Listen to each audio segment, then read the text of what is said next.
Bienvenidos a Economía en Breve número 222 con lo más relevante de la marcha de la economía. Comienzo este programa en este domingo donde los mexicanos que salimos a votar determinaremos a las personas que ocuparán la mayor cantidad de puestos públicos de la historia y el rumbo que tendrá el país en los próximos años. Mis mejores deseos para que se escuche con atención y se respete el mensaje del electorado. Ahora quiero agradecer las generosas aportaciones que se han venido haciendo al programa y por cierto alguien amablemente me comentó que no estaba funcionando bien el código QR que ya volví a generar y que pueden ver ahora sí aquí abajo y espero que funcione muy bien. Cómo no comentar, por cierto, este domingo, aunque sea de pasadita, el triunfo de Checo Pérez en el Gran Premio de Azerbaiyán. Felicidades a Checo, cuya victoria pues ya nos la apropiamos todos en México. Pasando a los temas relevantes, vaya semana que tuvo el presidente López Obrador, con diversos medios internacionales de gran influencia global criticando su proceder y las consecuencias que ha tenido para el país. A la nota que ya comentamos la semana pasada del diario inglés The Economist, se sumaron ahora otras editoriales de Le Monde, el Wall Street Journal y otros medios. Ojalá que el presidente se diera cuenta que no se trata de un gran complot internacional para dañar a su movimiento, sino que las críticas surgen porque muchas de sus acciones y políticas han sido muy desafortunadas y están realmente lastimando al país. Después de las elecciones de este domingo, para todo fin práctico, ha terminado la primera mitad de su periodo de gobierno y es buen momento para reflexionar si el rumbo que lleva el país es el correcto o el equivocado y corregir ahora que todavía hay tiempo.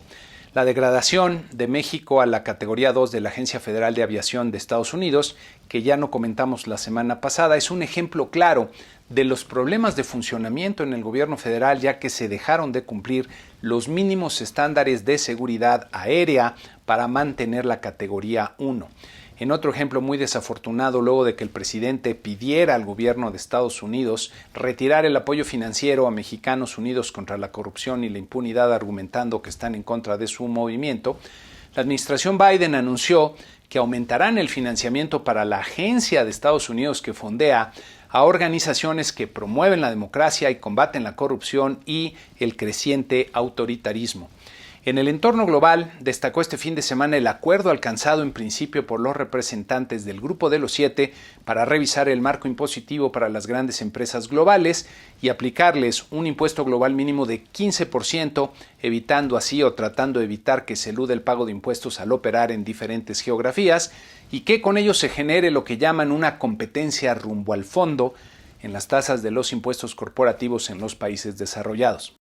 Aún falta por alcanzar los acuerdos necesarios sobre los detalles, pero me parece que el hecho de que este grupo de países logre avances en su construcción es una buena noticia. Habrá que ver cómo impactarán los cambios que se logren a las grandes compañías globales que si bien pues evitan pagar impuestos por un lado, por el otro exportan sus procesos productivos a otros países, lo que genera empleos donde los salarios son más bajos y esto ayuda a mucha gente.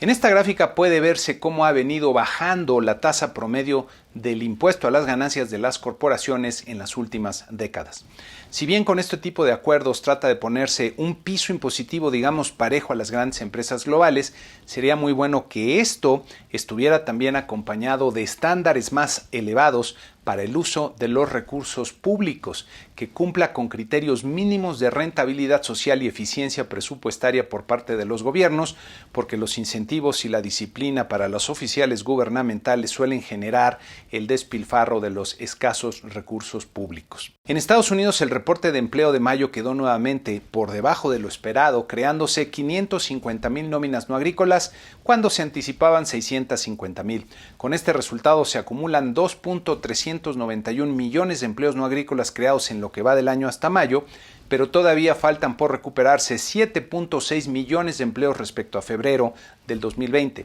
La tasa de desocupación retomó su tendencia descendente al registrar 5.8%, el nivel más bajo desde marzo del 2020. En México, la actividad bancaria continuó en descenso durante abril con el financiamiento directo de la banca comercial al sector privado profundizando su caída. El destinado a empresas y personas físicas con actividad empresarial aquí en Las Barritas cayó 19.5% real anual. La caída más profunda en más de 10 años. El crédito al consumo se contrajo 12.2% real anual, mientras que el destinado a la vivienda desaceleró para crecer 3% real anual.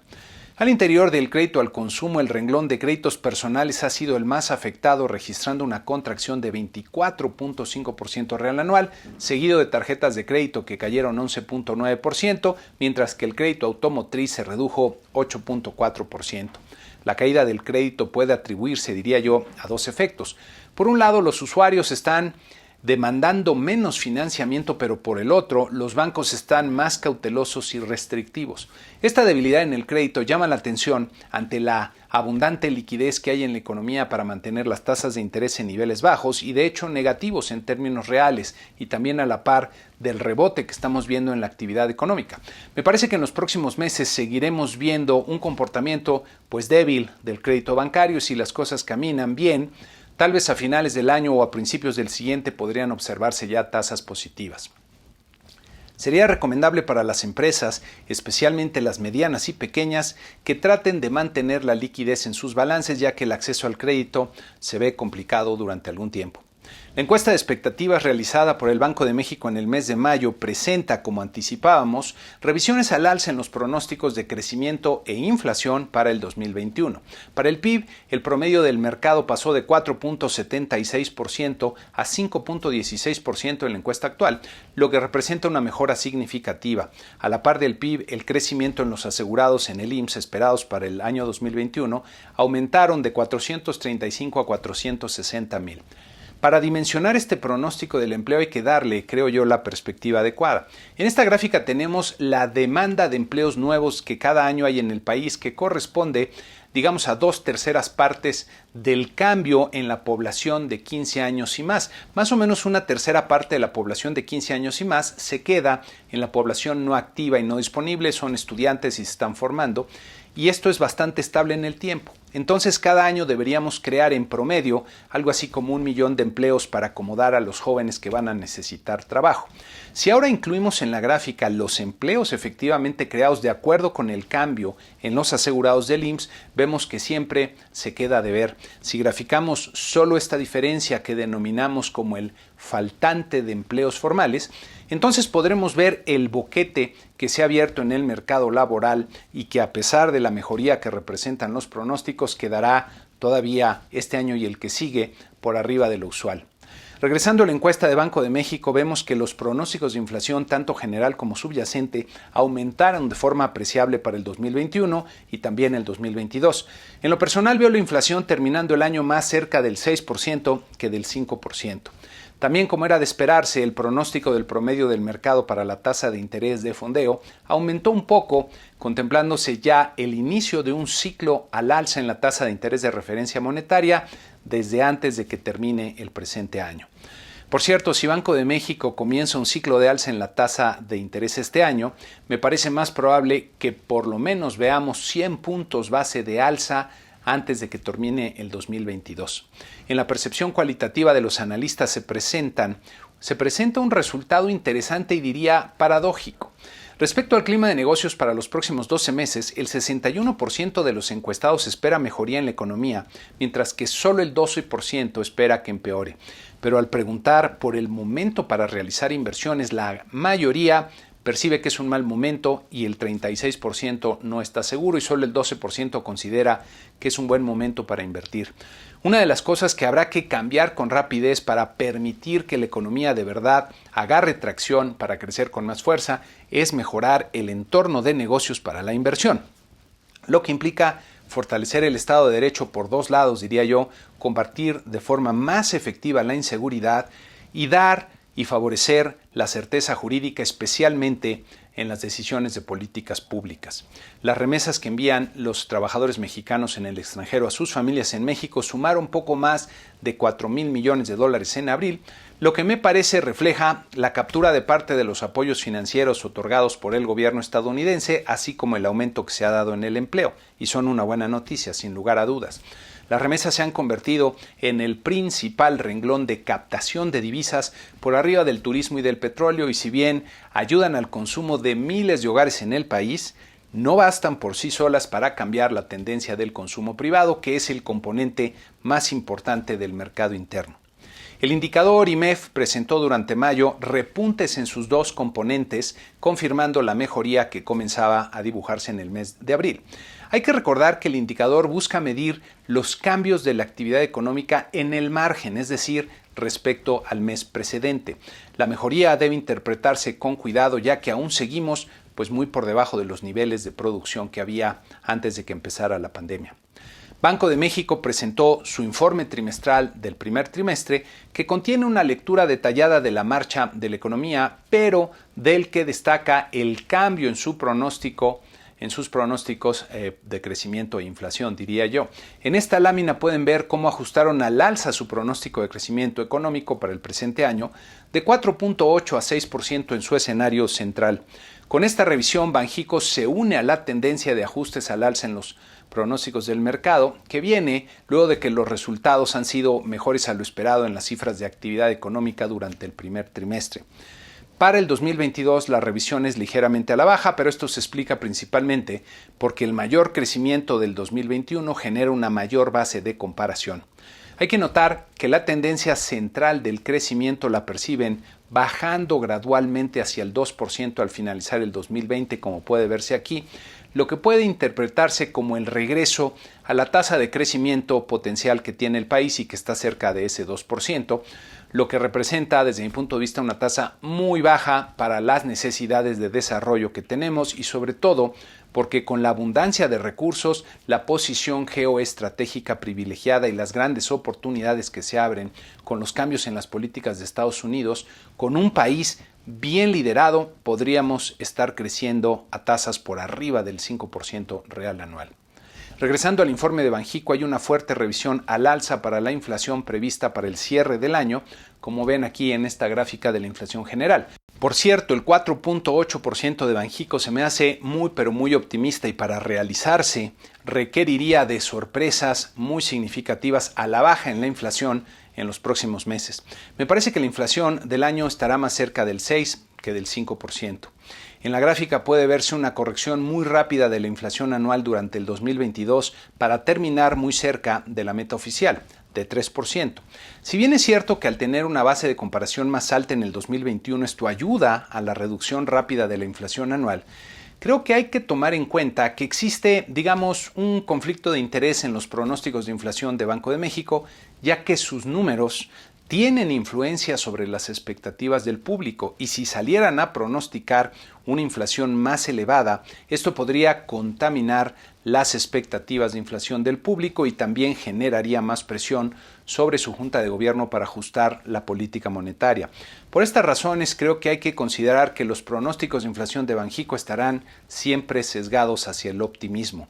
En esta otra gráfica puede verse que también el pronóstico para la inflación subyacente se revisó de forma significativa al alza para el cierre de este año. Las cifras de la industria automotriz del mes de mayo presentaron resultados que calificaría como malos desafortunadamente, a pesar de que las tasas de crecimiento anual lucen impresionantes. En esta primera gráfica podemos ver que la producción de mayo fue de 241.4 miles de unidades. Si la comparamos con mayo del año anterior nos da un crecimiento de casi 1000%. Pero si vemos el nivel que se había alcanzado hace 2 años de 354.8 miles de unidades, entonces tenemos una caída de 32% respecto a ese nivel. Las exportaciones sumaron 242,000 unidades, 22% por debajo del nivel alcanzado hace un par de años, como vemos aquí.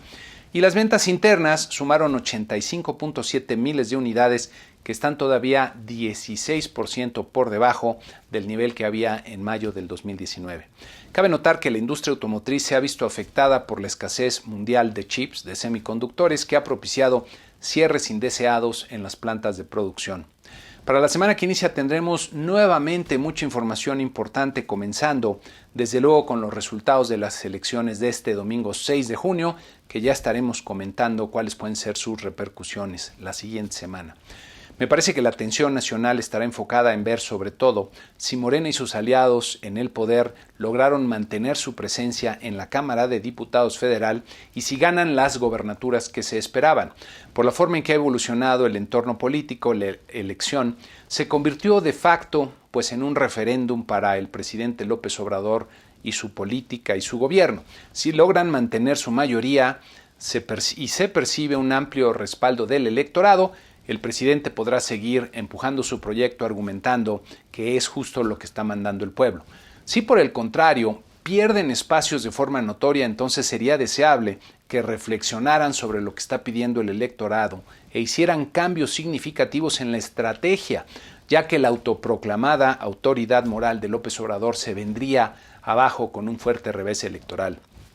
Tristemente, en este caso parece más probable que se argumente que hubo fraude y se cuestione los resultados y al INE, aumentando la tensión política en el país, pero ya veremos qué es lo que ocurre. La forma en que reaccione el presidente será fundamental para atisbar lo que viene en la segunda parte del sexenio y ya lo estaremos comentando. Regresando a los indicadores de la semana, comenzaremos el lunes con las cifras del consumo privado del mercado interior e inversión fija bruta de marzo, que nos permitirán ver cómo vienen estos que son los principales motores internos de la economía. Hay que recordar que las cifras de marzo a mayo serán más difíciles de interpretar que lo usual, ya que se estará comparando con el momento más agudo del confinamiento por la pandemia de COVID-19 el año pasado.